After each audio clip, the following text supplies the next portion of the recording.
I got to the Highway 27 gas stop a little before sunset. The sky was orange, kind of dirty, and the light hit the sign like it was trying to erase what was written on it. My car gave a hard shake when I turned off the engine. It felt just as tired as I was. The highway behind me was empty. Nothing but dry grass, a light breeze, and the distant sound of a truck. I sat in the car for a few seconds, looking at the gas station's small building. The week before, a "Help Wanted" sign had been taped to the door. Now there was nothing. No tape marks, no torn paper. It looked like it had never been there. I was supposed to think that was a good thing since it might mean the job was mine. But something about it unsettled me. I couldn't say what it was. It just felt wrong in a way too small to explain. I checked the time. 7:45. I was early for the first night shift. My cousin said this gas station was quiet and barely anyone showed up overnight. I needed the job. I wasn't in a position to be picky, not after losing my apartment and moving to Cedar Falls with no plan at all. I got out of the car and walked up to the door. The parking lot was cracked and dirty and the air smelled like hot gas. When I touched the doorknob, I felt a chill that didn't make sense. Just nerves, I thought. I opened the door. The bell up top made a sharp sound that echoed more than I expected in such a small space. The store looked normal, but normal in a crooked kind of way. The shelves were lined up almost perfectly, but some things were just a little off, like someone started organizing and gave up halfway. The coffee aisle looked narrower than it should have been, like it had shrunk since the last time someone walked through it. "Hello?" I called out. Footsteps came from behind the counter. A man stood up like he'd been crouching. He was thin with deep eye bags and thinning hair. His uniform shirt was a little damp at the collar. "You must be Aaron Keller," he said. "I'm Miles Harper." I shook his hand. It was way too cold for someone working in a warm, lit-up place. "Yeah," I said. "Thanks for the chance." Miles nodded and looked out the window, where the sun was almost gone. The way he watched the dark coming felt more focused than usual. "Let's get started," he said. "I want to finish before it gets completely dark." The way he said it wasn't casual. He didn't want us there in the dark for some reason. I followed his steps and tried not to think about it. For almost an hour, Miles showed me everything a normal employee would have to learn. The register, the gas pump, the stockroom, the cleaning routine, the cash out. Everything was fine. Everything made sense. But the way he explained it, always looking outside like he was waiting for something, made me uncomfortable. It felt like being trained by someone who hears voices on the other side of the wall. When we got back to the counter, he closed the drawer and stood still for a moment, breathing like he'd just prepared himself for the hard part. "This is the regular job," he said. "Now comes the important part." Before I could ask, he bent down and pulled out an old leather notebook. The leather was cracked, scratched heavy. It didn't look like it belonged in a gas station. He set the notebook between us on the counter. "These are the rules," he said. I opened the notebook expecting safety instructions, but saw something completely different. Rule 1. Don't let the man with the light bulb head stay here for more than 9 minutes. Rule 2. When the woman in the red coat comes in, let her buy a single beer and don't talk to her. Rule 3. If the tall man with the wide brim hat shows up, you have to hide. Don't let him see you. Rule 4. Never go outside between 2 and 3 in the morning, for any reason. I read it again, then again. The text didn't change.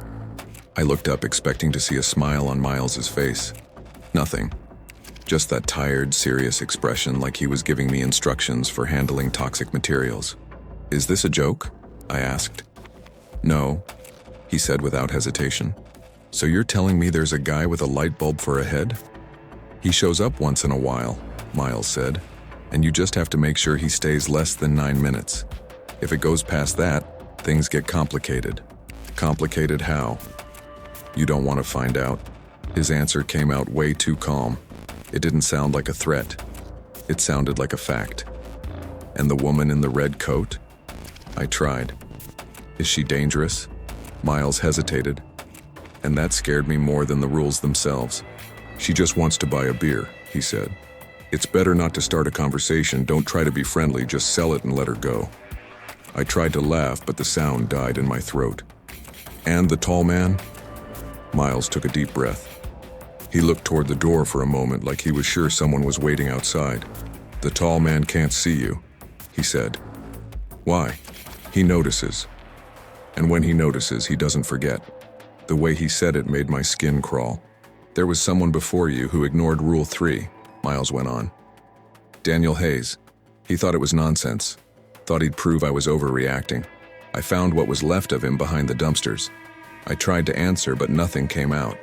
And the last rule," Miles said. "Never go outside between 2 and 3. Even if it feels urgent. Don't open the door. Don't go out there. Don't look at the glass. No matter what. But why? Because that's when things pass through," he said. "And you don't want to be there." He pushed the notebook toward me. "Keep it. The shift is yours now. Just follow the rules." He adjusted his uniform, grabbed his car keys and headed to the door. Before leaving, he turned back to me. "Aaron, don't test anything," he said. "Don't mess with this. Don't try to see what happens if you break a rule. This isn't curiosity. This is survival." The bell rang when he left. The car pulled away and left me alone. The silence that remained wasn't normal. It was heavy. The light seemed to shine too bright. The clock on the wall showed 9:17. The night was just starting, and I already felt like I'd fallen into a place I didn't want to understand. I sat behind the counter, opened the notebook again, and reread the 4 rules. They felt like they were watching me. I wanted to believe Miles was just a tired guy, scared after years of night shifts. I wanted to believe the rules were some old inside joke. But when the wind hit the glass door and it rattled like someone had placed a hand on the outside, I realized it was going to be much harder to believe that through the night. And the feeling that something was already out of place didn't go away. It only grew quiet, waiting for the first chance to show me I had no idea what I had just agreed to. The clock on the wall read 12:23 a.m. when I realized I had already straightened the snack shelf for the 3rd time. The station was so quiet I could hear the fridge humming like it was right next to me. I kept trying to convince myself the rules in the notebook were just Miles being dramatic, but the way he looked at me when he handed them over didn't feel like a joke. It was like he was giving me the only thing that could keep someone alive in that place. When the clock flipped to 12:24, the door chime rang. The sound cut through the silence like it had ripped the air open. I lifted my head and for a second my mind refused to understand what I was seeing. A man walked in. He had a regular body, regular clothes, but where his head should have been there was a huge, bright, pale sphere, like a street lamp bulb. The light coming from it was real. I saw the shine reflect on the waxed floor, saw shadows shift, and felt the brightness hit my eyes. My body froze. The first rule in the notebook lit up in my mind like an alarm. Light bulb headman. 9 minutes max. I checked the clock. 12:24. I started counting automatically like my life depended on it. He didn't say anything. He didn't even seem aware I was there. He walked down the snack aisle, tilting his glowing head to look at the shelves. His light changed intensity like it was breathing. Each shift made small patches of glare move across the foil packaging. I tried to think of explanations. Maybe it was some high-tech costume. Maybe I was just exhausted. But the more I looked, the more certain I became that there was nothing normal about it. The light wasn't a flashlight strapped to a head. It was organic. It pulsed softly, with no rhythm. He moved to another aisle. Now he was looking at the magazines. With every step, the sound felt half a second late, like the floor only registered his weight after he'd already moved on. My stomach twisted.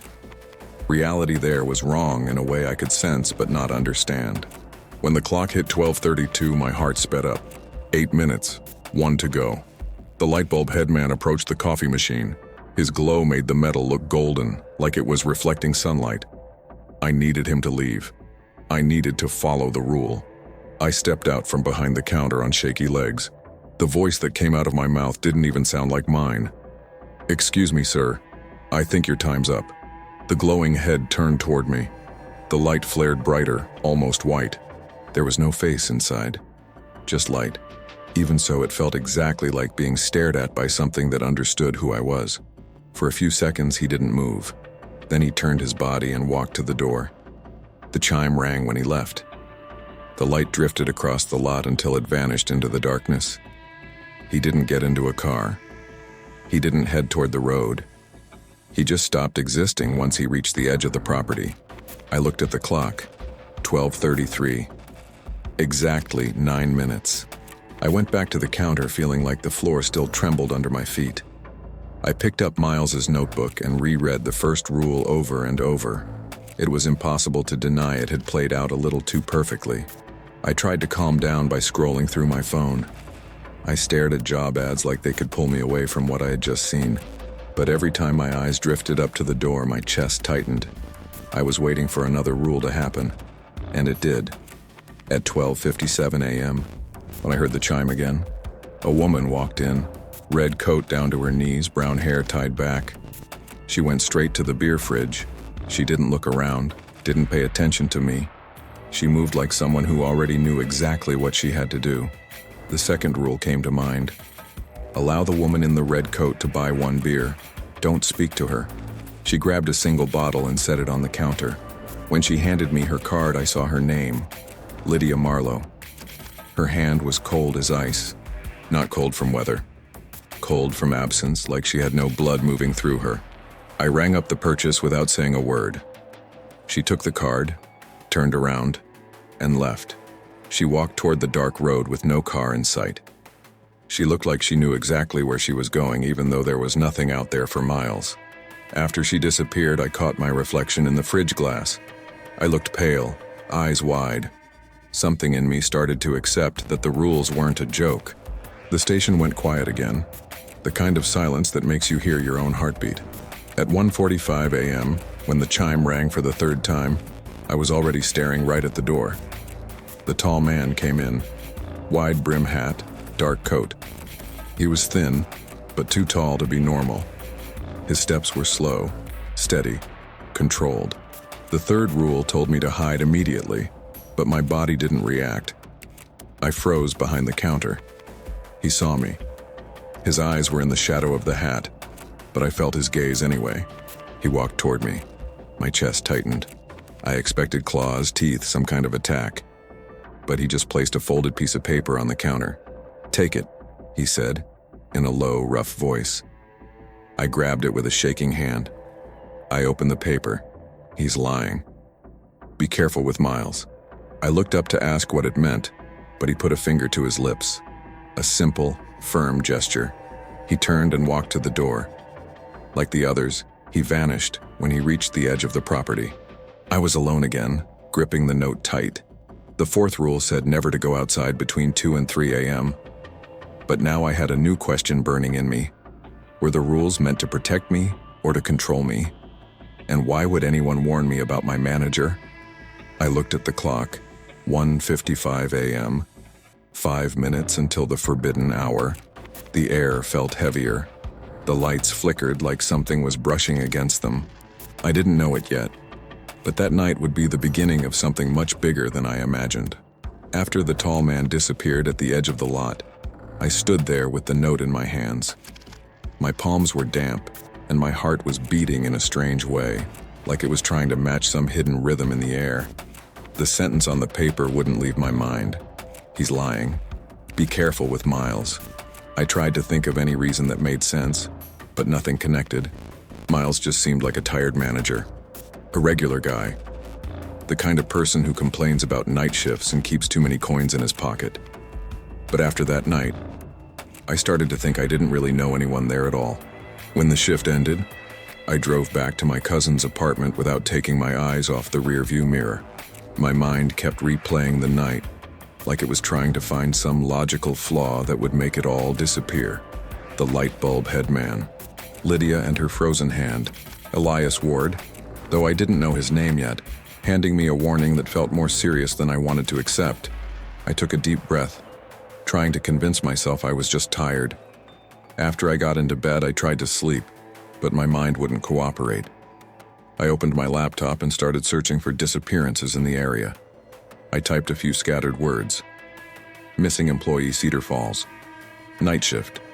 Highway 27 gas station. I didn't expect to find anything, but results started showing up. First, an old article about a man named Mark Ellison, then another about Brandon Walsh, then Joel Carter. All night shift workers, all vanished without explanation. It felt like a coincidence until I found a photo of one of them, Daniel Hayes, in a 2019 article. In the picture, he was wearing the same uniform I wore now. A cold feeling hit my chest. I started clicking on everything connected to their names. Similar stories. Old. Forgotten. Most people don't remember things that happened years ago, but the internet keeps scraps. It was like I was pulling on a loose thread in an old fabric. The more I pulled, the more the cloth tore apart. I scrolled until I found another coincidence. Howard Briggs, owner of the gas station years ago. The article said he vanished without a trace. The building had been rebuilt since then, but the land was the same. It was like the place had swallowed people across different eras. That thought grew in my mind in a way that felt uncomfortable. Something about that spot on the highway didn't want to be ignored. Late in the afternoon, I went back to the station. I needed to look at the place with different eyes. When I walked in, Miles was behind the counter adjusting a pack of gum like it required extreme precision. He lifted his head when he saw me. "Sleep well, Aaron?" The question sounded way too casual. I kept wondering if he knew I'd seen Elias. I didn't want to trigger anything, so I forced a quick smile. "Got enough sleep?" He kept looking at me for a few seconds, like he was waiting for me to confess something.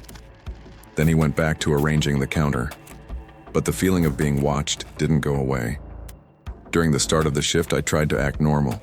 I did a stock check, wiped down the counter, organized the drinks. But everything felt a little off. The chip shelf was a few inches to the left of where I remembered.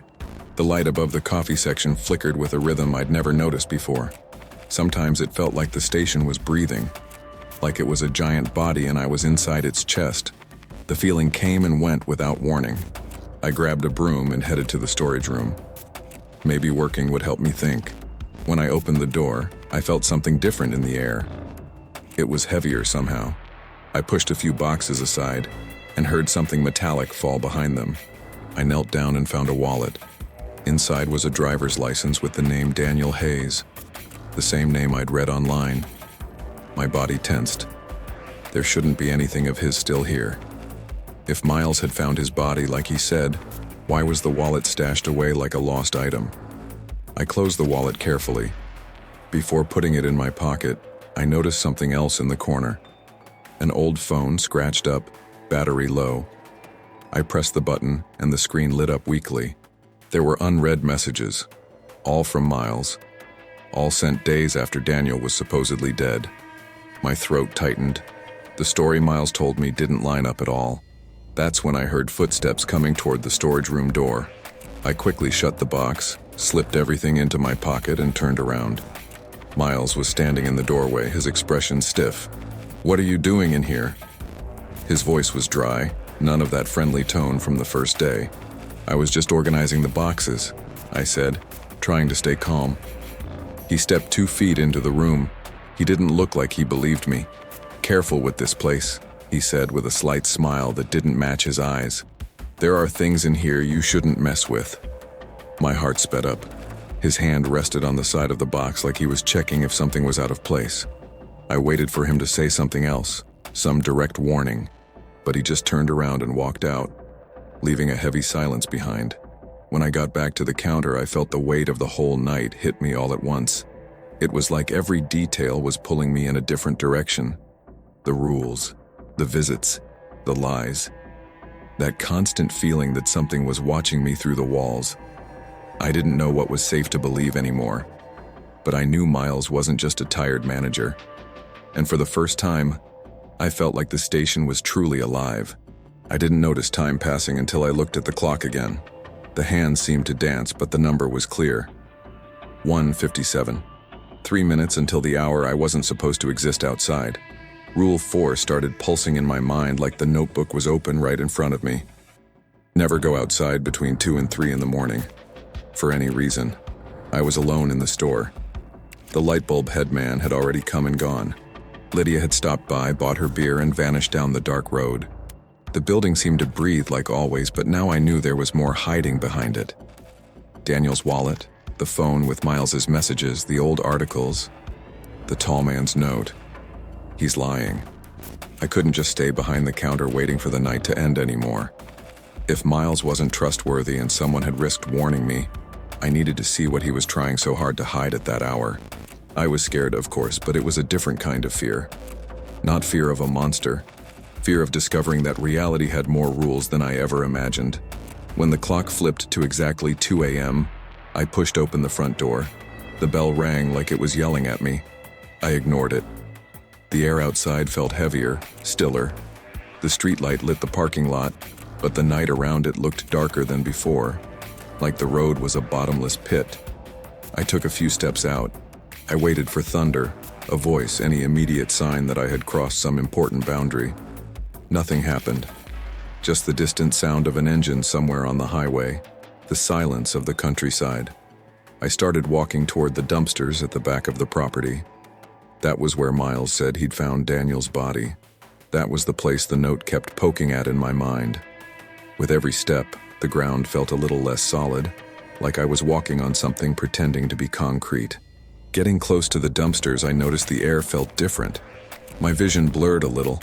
The space between the maintenance shed and the back wall looked narrower, then wider, like it was breathing. I blinked, trying to clear my sight. The feeling got worse. The air began to ripple in front of me like heat rising off asphalt, except it was night and the ground was cold.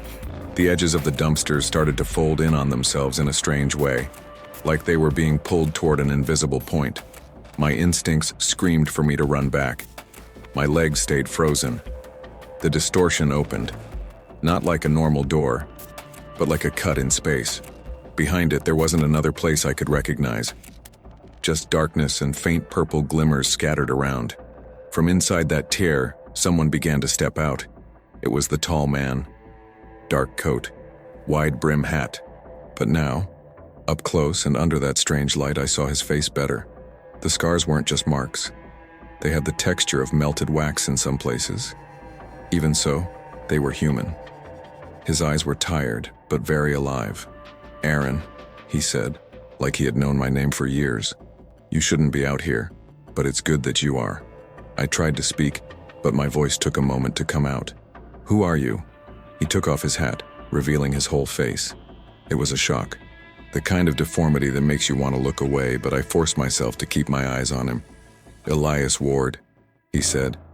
"I worked here before you, before Daniel, before a bunch of others. I broke Rule 4 too, but I got too close to the wrong thing." "What thing?" I asked. He pointed with his chin toward the gas station building.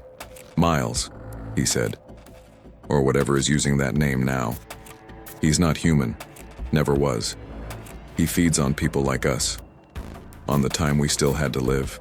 On the space we take up in other people's memories. The station is just the plate. He's the one eating." The words sounded ridiculous for a second, like a cheap horror movie script. But in that place, in front of a tear ripped open in the air, they fit a little too well. "And the rules?" I asked. "They're to protect us from him?" Elias let out a humorless laugh. "They're to protect his dinner," he said. "The first makes sure the warning doesn't stay too long. The lightbulb headman shows up when things start to overlap. The second keeps Lydia stuck in the same loop. The third tries to stop me from reaching you. The fourth wants to make sure you never see this." He gestured toward the tear in the back of the property. "Lydia," I repeated. "The woman in the red coat."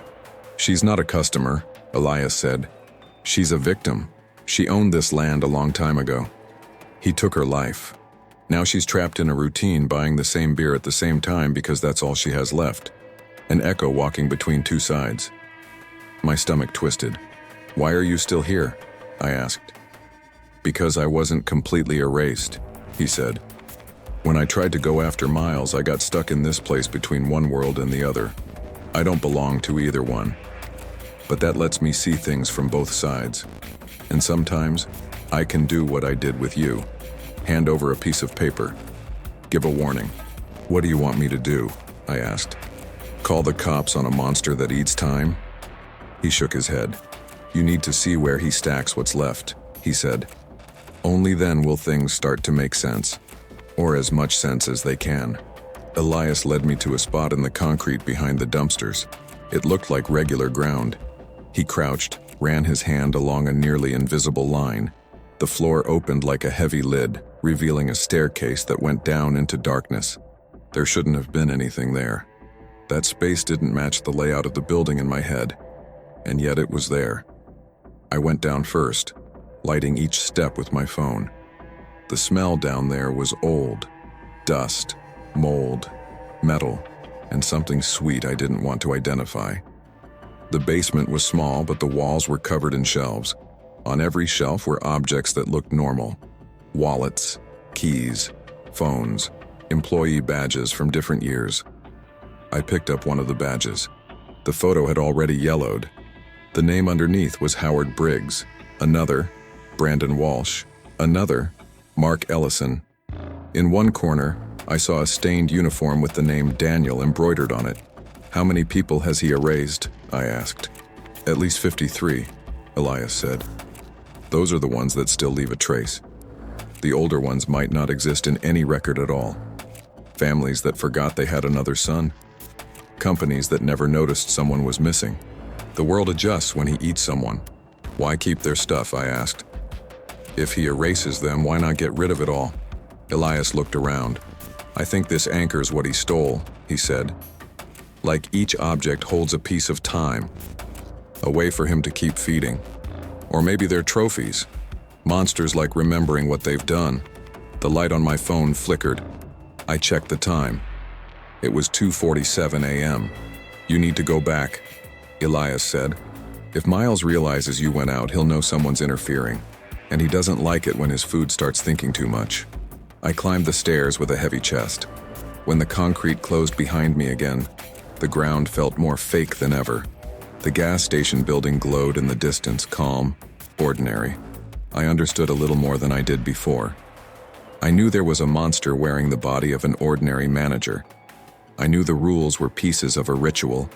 I knew the missing people hadn't just left town. But understanding didn't make any of it less terrifying. It just made the feeling of being trapped here feel even more real. I got to the station that night feeling like the whole building was watching me. After seeing the basement and hearing Elias, I knew I couldn't just survive anymore. Miles wasn't just a strange boss. He was something stuck to that place, feeding off people like me. If I backed out now, someone else would take my spot next week. So instead of running, I came back with a backpack full of salt, iron, dead men's belongings, and a plan that felt way too insane to actually work. I'd spent the day before with Elias behind the dumpsters, near the weak spot in the air. He talked like he'd rehearsed this moment for years. "Creatures like Miles live off routine," he said, "off repeating a pattern until reality gives in. You don't kill this with a weapon. You kill it by breaking the pattern and pulling out everything he's tried to hide." I trembled just hearing it, but I wrote down every detail. Items from the victims to undo the theft. A circle to hold the creature. Names to pull back what was erased.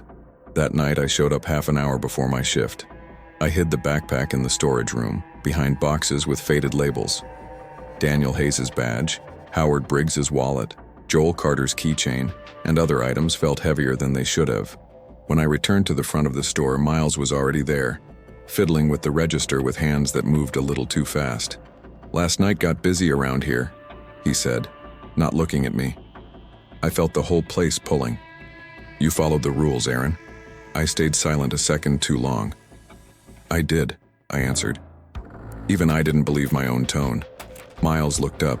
The way he looked at me made the air colder. He smiled, but it didn't reach his eyes. "Good," he said. "Tonight more than ever, they need to be followed." When his car disappeared down the highway, the station seemed to exhale. I ran to the storage room. Elias was already there, leaning against the wall, more solid than before, like the moment was pulling him back into form. "You ready?" he asked. "No," I said. "But we're doing it anyway." He nodded, accepting. We cleared the dust from the floor and drew the circle with chalk. Lines, symbols, a space wide enough to hold someone in the center. Then we scattered coarse salt mixed with iron around it. The smell of metal filled the still air. I placed the anchors in the center: badge, wallet, keychain, small items we'd taken from the basement. Each object stood for a name Miles had swallowed. When I finished, The circle looked like an open wound on the ground. I returned to the counter just before midnight. The man with the light bulb head came in at 12:24, right on time. His yellow glow filled the store, making the shelves seem longer. This time I didn't rush. I let him stay until the last second, letting his presence soak into the space. When I sent him off, his light drifted away and vanished at the edge of the property. The silence that followed felt heavier. Lydia came next, in the red coat, walking the same path as always. She picked up a single beer, placed it on the counter. When her cold hand touched mine, I held it tight. "Lydia," I said quietly, "I know what he did to you. I know this land was yours." Her eyes shifted for a moment. They left the mechanical void and focused on me, full of exhaustion. "My time got stuck here," she whispered. "Same thing every night, until someone breaks it." She pulled her hand back, took the bottle, and left. But this time she looked over her shoulder before vanishing into the dark road. At 2:40, I went to the storage room with the feeling that the whole station was tilting. The circle waited for me on the floor. I stepped in and stood at the center. Elias stayed on the edge between me and the door. The air thickened. Without hearing the chime, I knew the moment Miles walked into the store. His footsteps were different, like each one took up more space than it should.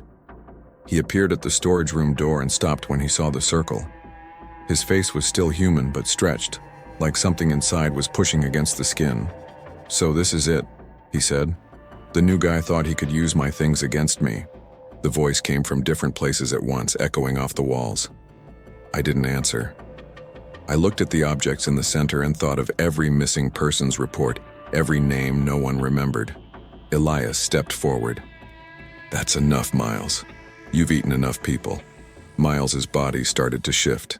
His mouth stretched wide, full of rows of thin teeth. His eyes sank, turning into dark holes. His arms lengthened, fingers becoming long claws. It was like the uniform was just a skin holding something much older underneath. "You have no idea what you're tearing open," the thing said in his voice. "The world forgets out of necessity. I just help it move faster." I took a deep breath. "If forgetting needs you, then the world's worse off than I thought," I said. And I began. I gripped Daniel's badge tightly. "Daniel Hayes," I said. "You don't belong to him." The air thickened. Miles shrank like someone had pulled a thread from inside him. I picked up the wallet. Howard Briggs, the owner who didn't leave by choice, Joel Carter, Brandon Walsh, Mark Ellison. Each name I shouted made the salt vibrate, the iron crackle, the floor split in fine lines. Suddenly a third voice joined us. Lydia was standing at the door. No beer, no mask. "Lydia Marlowe," she said. "My time is mine too." When she spoke, the center of the circle opened. The air bent downward, forming a dark pit with violet glimmers at the edges. A strong wind started pulling everything toward the void. Miles tried to grab the door, the walls, the air. Elias lunged and grabbed him by the chest. "You left me stuck between worlds," he said. "Now I'm finishing it." He looked at me for a second, like he was apologizing for something I didn't yet understand. I kept repeating the names. Lydia began to speak dates, places, pieces of memories he had tried to erase. Miles's body was pulled in up to the waist. The creature screamed a sound that didn't fit inside that small space. In one final move, Elias threw himself in too, holding the monster tight. They both fell into the hole. The vortex closed with a sharp snap. The wind stopped. Lydia stood there for a few seconds, tears running down her face. The drops evaporated before they hit the floor. Her outline was becoming transparent. "I felt it let go," she said with a tired smile. "Thank you." Her voice faded along with her body. In a few seconds, there was nothing left. The burned circle was still on the ground. Daniel's badge had turned to ash. I walked out of the storage room on shaking legs. The store looked the same, but empty on the inside. Like the station was finally just a bad building by the side of the highway, with nothing hungry hiding behind the walls.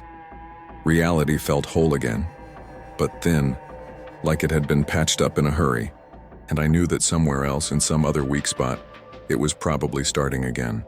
When silence finally settled over the station, I stood frozen in the snack aisle, unable to move. The lights still buzzed, the refrigerators still ran, the smell of old coffee still filled the air. But something was missing, something I only noticed now. It was like a background noise I'd accepted as normal had been ripped out of the world. The place felt like a body after surgery, closed on the outside, full of empty space on the inside. Part of me still expected Miles to come walking out from the back, fixing his shirt, and pretending nothing had happened. I knew I couldn't stay there until sunrise. Not after a hole had opened in the floor of the storage room and swallowed the manager.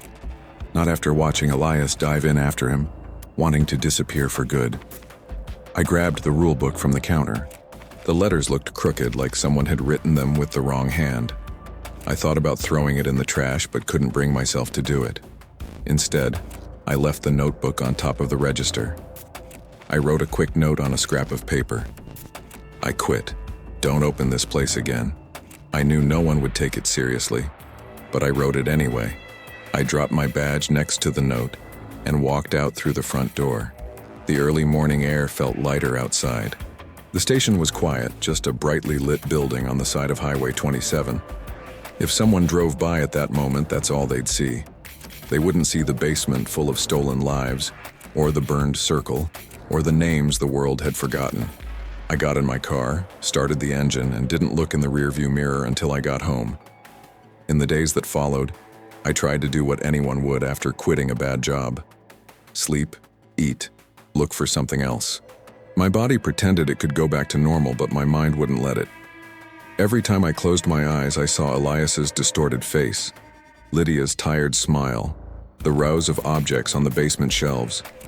Sometimes I dreamed I walked into a random store and found my own badge hanging on a wall that hadn't been there before.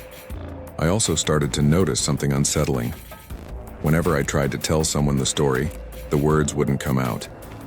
I couldn't explain it. It all sounded too absurd, even to me. Out loud, it felt made up, and somehow the memory of the people involved was already starting to fade. I searched again for Daniel Hayes, Joel Carter, the others.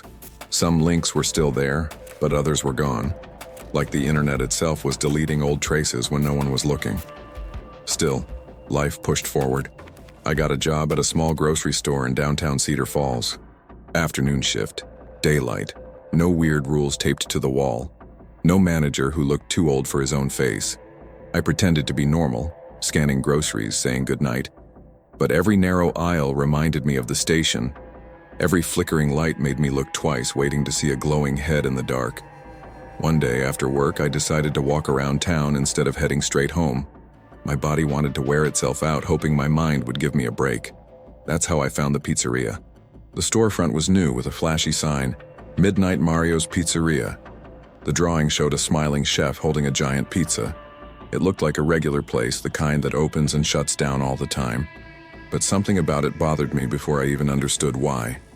I only figured it out when I got closer to the door. Next to the handle, there was a laminated sheet with a bold title, Rules for Customers After Midnight. My stomach turned instantly. I read through each item one by one. Don't order the special pizza if you're not ready to pay the price. If the delivery guy has red eyes, don't invite him in. Ignore any noise coming from the freezer. Never ask about the secret ingredient. If the pizza arrives whole, don't go inside until sunrise. I knew this pattern. These weren't warnings. They were instructions to keep something running. A different kind of ritual, pasted onto the routine of a regular place. In the reflection on the glass, I saw a kid behind the counter stacking pizza boxes. He looked about my age, maybe younger. Tired, but excited to have a job. He saw me looking at the rules and gave a nervous half smile, a little shrug like he was saying, "Yeah, I know it's weird, but the pay's decent." I opened my mouth to talk to him. I could have knocked on the door, asked to chat, made up any excuse. I could have told him everything I knew, warned him that lists like that are never about customer safety.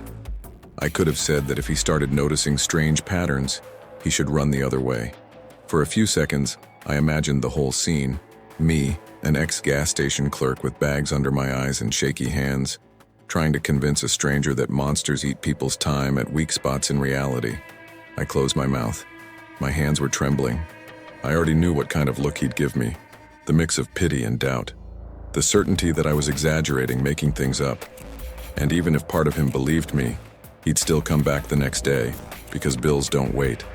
I also knew something else. That place was already working the way it wanted to. The poster was printed, the rules were posted, and the mascot's smile was already inviting in too many people. I stood there for a while, watching the kid wipe down the counter, staring at the laminated sheet, at my reflection in the glass. In the end, I took a step back, then another. No one followed me. The street stayed the same, cars passing, people chatting. To anyone else, it was just a new pizza place in the neighborhood. I went home with the feeling that I was abandoning someone I hadn't even met. At the same time, some hard part of me said there was no way to save everyone, that every weak spot had its own cast of victims, ignored warnings, and broken choices. I had sealed one breach at a gas station on Highway 27. Somewhere else had already opened its own cracks. Sometimes, when I lie down at night, I think about the kid at the pizzeria.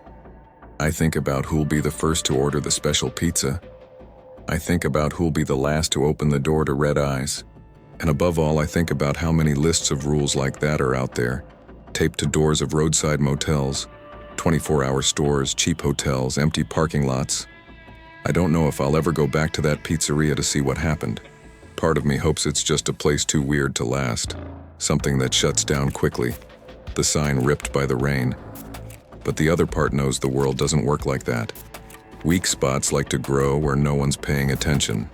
They like to hide behind rule books, mascot smiles, and glowing open signs. And every time I see a strange notice taped to a door, I remember the shine of the light bulb head, the red coat, Elias's voice in the dark, and I keep walking.